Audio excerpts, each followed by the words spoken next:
எங்கள் தலைவருடைய அவருடைய விஸ்வரூபத்தை இன்னும் தமிழ்நாடு பார்க்கல.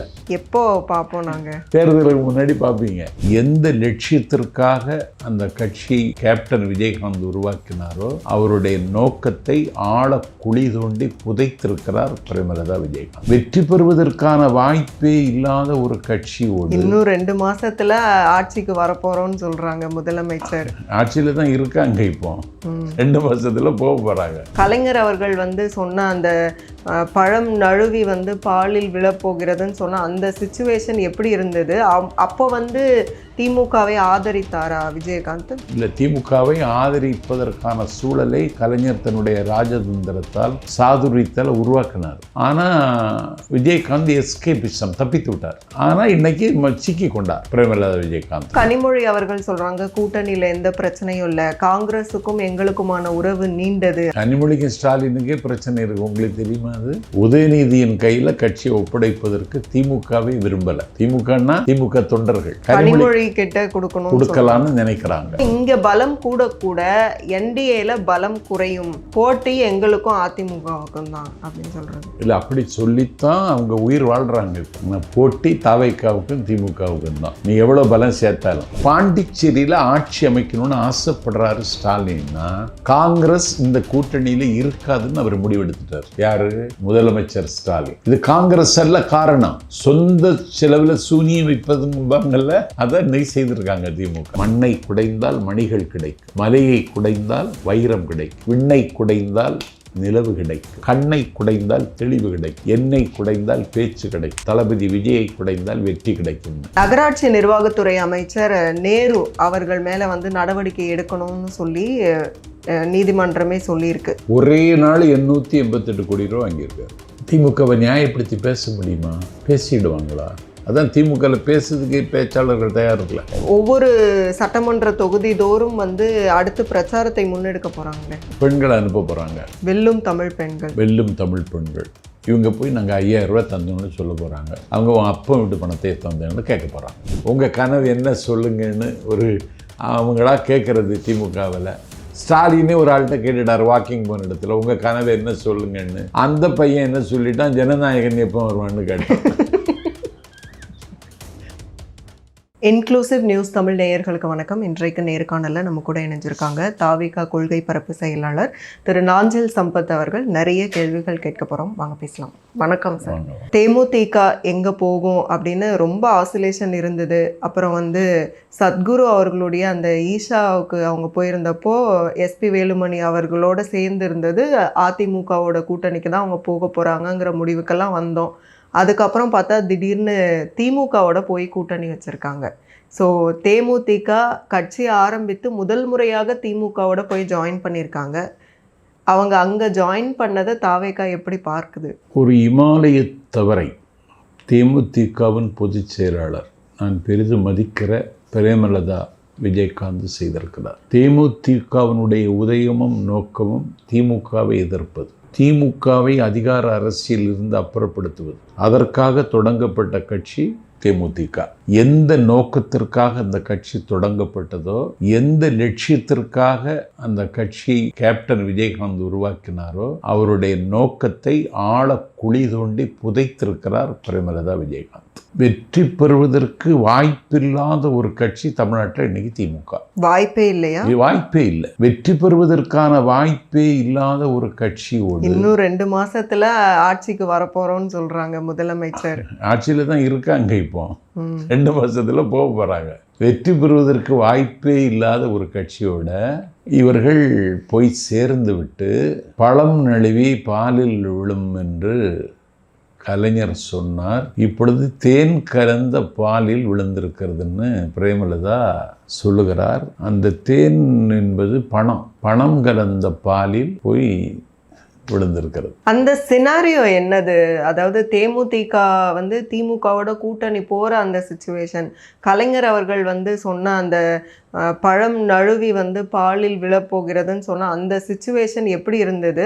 அப்போ திமுகவை ஆதரித்தாரா விஜயகாந்த்? இல்லை, திமுகவை ஆதரிப்பதற்கான சூழலை கலைஞர் தன்னுடைய ராஜதந்திரத்தால் சாதுரியத்தால் உருவாக்கினார். ஆனால் விஜயகாந்த் எஸ்கேபிசம் தப்பித்து விட்டார். ஆனால் இன்னைக்கு சிக்கி கொண்டார் பிரேமலதா விஜயகாந்த், மாட்டிக்கொண்டார். தேமுதிகவோட அந்த பலம் அப்படிங்கிறது தமிழக அரசியல் களத்துல கரண்ட்ல எப்படி இருக்கு? ஒரு பெரிய தாக்கத்தை ஏற்படுத்துகிற பலம் இல்லை. ஆனால் திமுகவுக்கு ஏதாவது ஒரு துரும்பாவது தேவைப்படுகிறது. ஏன்னா திமுகவில் இருக்கிற கட்சிகள் திமுகவில் இருக்கும் என்கிற நம்பிக்கை அண்ணன் ஸ்டாலின் இழந்துட்டார். அதனால எல்லோராலும் மக்களால் கைவிடப்படுகிற நிலைமை மாறி கூட்டணி கட்சிகளே நம்மை கைவிடக்கூடிய நிலைமை உருவாகி வருகிற நிலையில் அந்த ஃபோரத்தில் இருக்கிறதுக்கு 2 பேர் வேணுமேனு பிரேமலதாவை கொண்டு அதில் போய் சேர்த்துருக்காங்க. அதாவது கிட்டத்தட்ட என்னதான் இருந்தாலும் விஜயகாந்த் அவர்களோடு அவங்க இருக்கும்போது ஒரு செல்வாக்கு, மக்கள் செல்வாக்கு வந்து அவருக்கு இருந்தது. அப்போது அடுத்து பார்த்தா அதிமுகவோட கூட்டணியில் இருந்தாங்க. இப்போ திருப்பியும் திமுகவோட போயிருக்காங்கன்னா அந்த ராஜ்யசபா சீட்டுக்காக தான் அவங்க வந்து அங்கே போயிருக்கிறாங்க அப்படின்லாம் பேசப்படுது. அது என்ன, அந்த ஒரு ராஜ்யசபா சீட்டுக்காக அங்கே போயிருப்பாங்களா? இல்லை, ஒரு ராஜ்யசபா தான் அவங்களுக்கு நோக்கமே.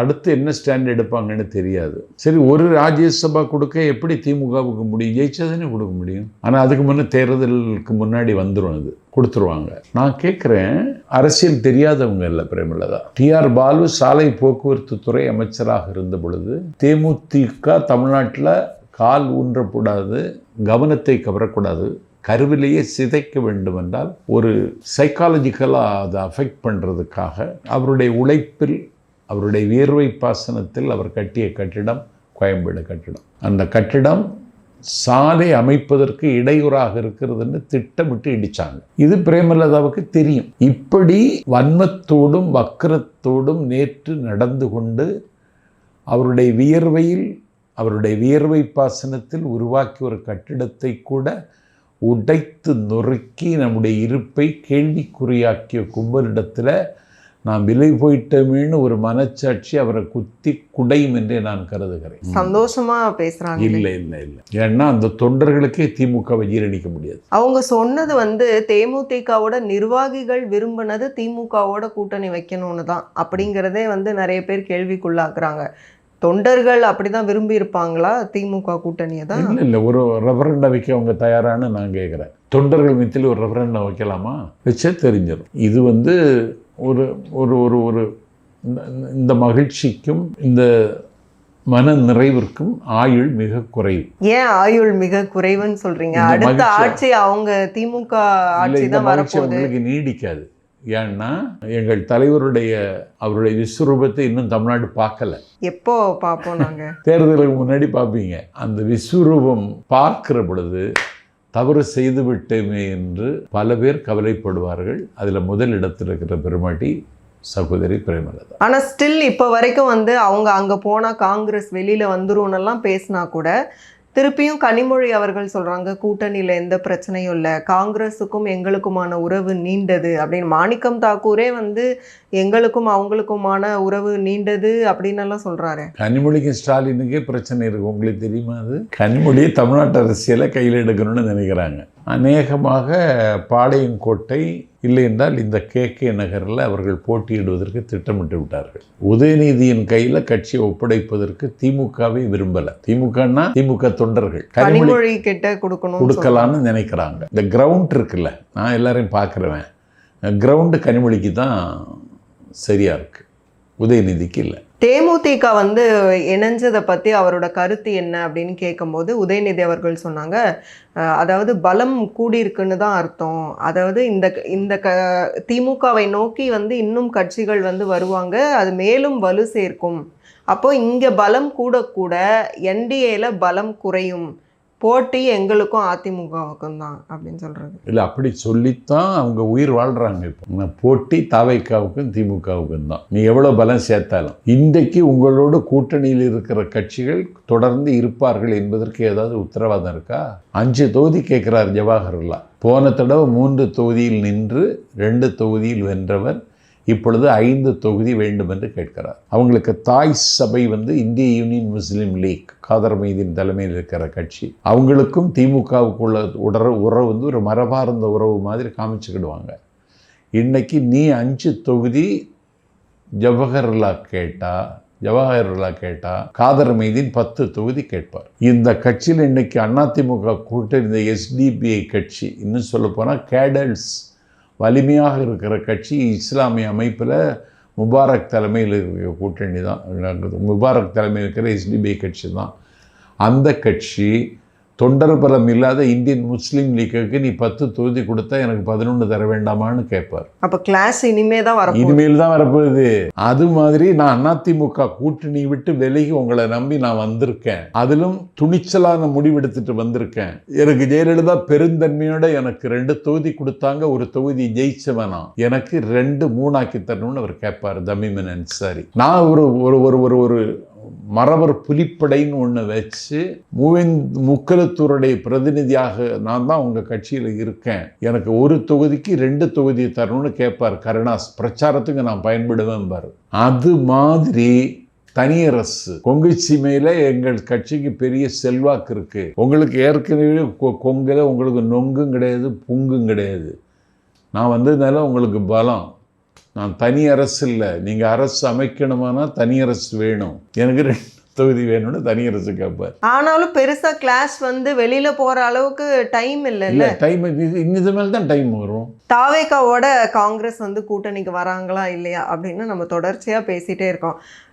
அதாவது செல்வ பெருந்தகை அவர்கள் சொல்லும்போது என்னன்னா இல்லை திமுகவோட தான் இருக்கும் அப்படிங்கிற டோன் தெரியுது. ஆனால் மாணிக்கம் தாக்கூர் ஒவ்வொரு கருத்து சொல்லும் போதும் இல்லை தாவேகாவோட தான் போகுது அப்படின்னு அந்த காங்கிரஸ் டிஎம்கேவோட தொடர்வது இல்லைன்னா தாவேகாவோட வருவது, இதில் ஏதாவது இல்லை காங்கிரஸுக்கு ரொம்ப மனக்குறை இருக்குது திமுக மேலே. ஏற்கனவே உங்கள்கிட்ட சொன்னேன்னு நினைக்கிறேன். பாண்டிச்சேரியில் ஆட்சி அமைக்கணும்னு திமுக திட்டமிடுகிறது. பாண்டிச்சேரி அவங்களுக்கு ஒரு பேக்கேஜ் மாதிரி இருக்கு. நம்பிக்கையோடு இருக்கிற பகுதி காங்கிரஸுக்கு பாண்டிச்சேரி. இப்போ அந்த பாண்டிச்சேரியில் ஆட்சி அமைக்கணும்னு ஆசைப்படுறாரு ஸ்டாலின்னா காங்கிரஸ் இந்த கூட்டணியில் இருக்காதுன்னு அவர் முடிவெடுத்துட்டார். யாரு? முதலமைச்சர் ஸ்டாலின். இது காங்கிரஸ் அல்ல காரணம், சொந்த செலவில் சூனியம் வைப்பதுங்கல்ல, அதை இன்னைக்கு செய்திருக்காங்க திமுக. இல்லை விஜய் பிரபாகர் அவர்கள் விஜய்க்கு அட்வைஸ் பண்ணுறேன் அப்படின்னு சொல்லிட்டு, அதாவது காங்கிரஸ் கிட்ட மட்டும் கொஞ்சம் பார்த்து இருங்க அப்படிங்கிற மாதிரி, காங்கிரஸ் கூட்டணிக்கு வந்தால் நீங்கள் கொஞ்சம் பார்த்து இருக்கணும், அந்த அளவுக்கு அவங்க சம்திங் அவர் நெகட்டிவாக சொல்கிறாரு காங்கிரஸை பற்றி. ஆனால் தேமுதிக இன்னைக்கு பார்த்தா திமுகவோட காங்கிரஸ் உள்ளே இருக்கும்போது போகிறாங்க. இது எப்படி புரிஞ்சுக்கிறது மக்கள்? இல்லை விஜய் பிரபாகரனுங்கெல்லாம் ஒன்றும் தெரியாது தங்கச்சி.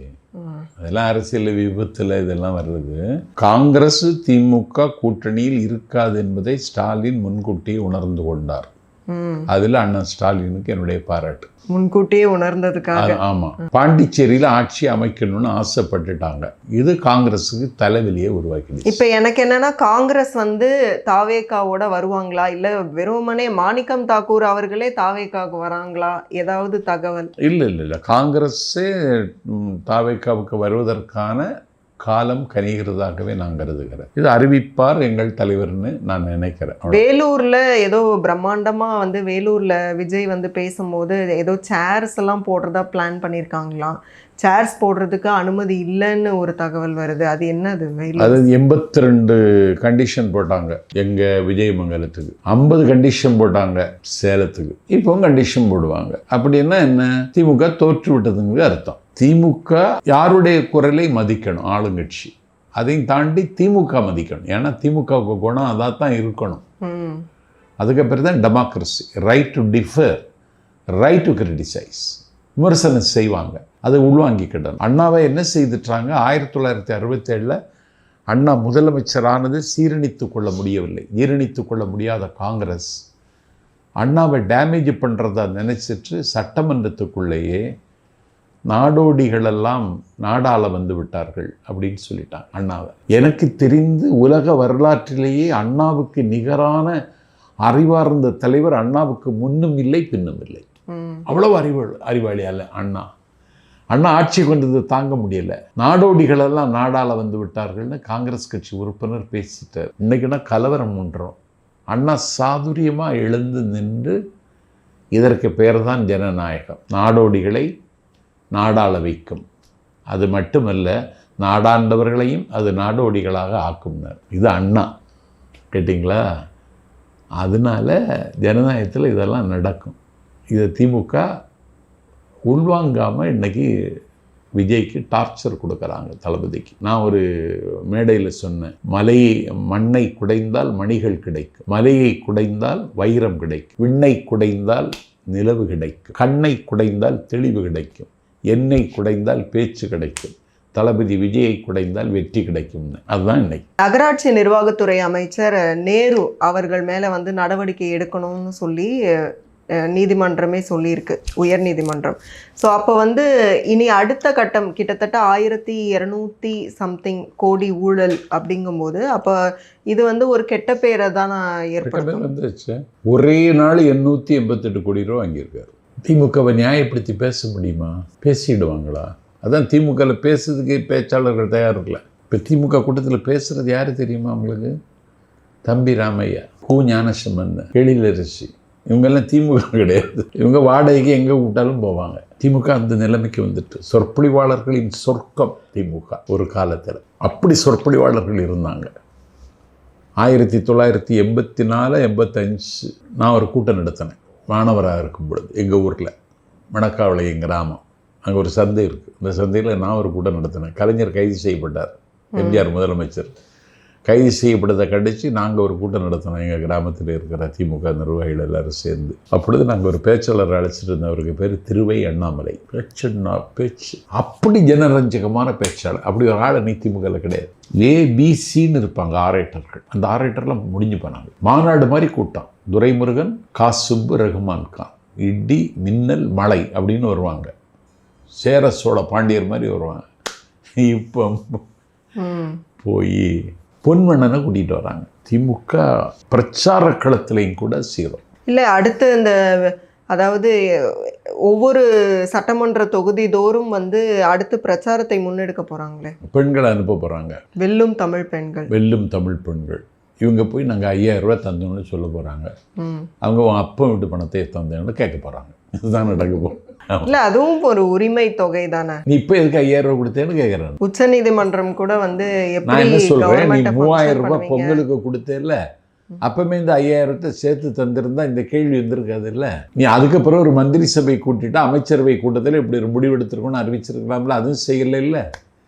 எங்கள் தலைவர் சேலத்துக்கு போகிற அன்னைக்கு அவருக்கு பேச்சை யாரும் கேட்கக்கூடாது, அவருக்கு பேச்சை யார் கவனம் குவிந்து விடக்கூடாது, அதை இல்லாமல் ஆக்கணுங்கிறதுக்காக அன்னைக்கே நீ வரவச்சு 5000 ரூபாய் அவங்க சேலம் கூட்டம் நடக்கிற அன்னைக்கு அனுப்பிட்ட. எங்கள் தாவேக்காவை ஆதரிக்கிற பெண்கள் என்ன சொல்லிட்டாங்க, நல்லா போச்சு, தலைவர் கூட்டத்துக்கு போகிறதுக்கு ரூபா ஸ்டாலினே அனுப்பிட்டாருங்கிறாங்க. கடைசி ஆயுதம் அண்ணன் ஸ்டாலின் எடுக்கிறார். உங்கள் கனவு என்ன சொல்லுங்கன்னு ஒரு அவங்களா கேட்குறது திமுகவில். ஸ்டாலினே ஒரு ஆள்கிட்ட கேட்டுட்டார் வாக்கிங் போன இடத்துல, உங்கள் கனவு என்ன சொல்லுங்கன்னு. அந்த பையன் என்ன சொல்லிட்டான், ஜனநாயகன் எப்போ வருவான்னு கேட்டான். இப்படி ஒரு கேலி கூத்து எங்கேயாவது கேள்விப்பட்டிருக்கீங்களா? இதுதான் நிலவரம். மிக்க நன்றி உங்களுடைய நேரத்துக்கும் கருத்துக்களுக்கும். மீண்டும் இன்னொரு சந்தர்ப்பத்தில் பேசலாம். நன்றி.